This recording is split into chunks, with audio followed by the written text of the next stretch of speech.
La femmina sorda. E allora va al dottore e fa dottore alla femmina sorda, poi parla e non sente niente. E la porta qua, no? E la porta qua, la si vergogna di stare in quella cosa. E lei da loro, come fine non ha diritto a sapere.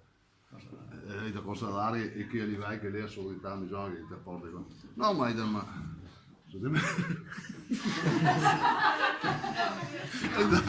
Se te ne spiega la verità è che il dottore mi dice dopo mi cosa che ho a fare e dopo mi fa insomma e allora fa così se proprio non vuole venire qua io la su in piedi e allora te va arriva a casa e ti scommetti a Mari quindi arriva dentro scommetti a parlare di Mari che è a 5 metri dopo lei ti devi tirare a 1 metro ti torna a dire ti devi tirare un altro metro ti torna a dire finché dopo te vedi e te mi dici A che distanza? a che distanza che bon.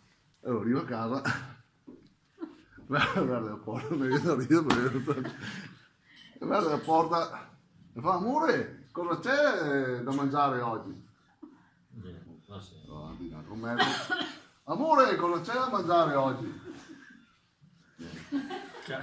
Arriva la terza volta ormai arriva all'altro metro e fa ma vai a ridere amore cosa c'è da mangiare oggi ti?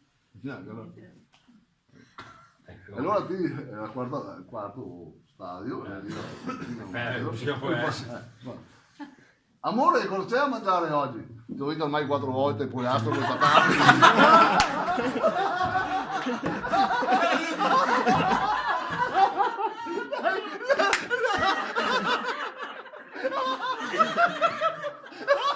Lui non capiva un cazzo!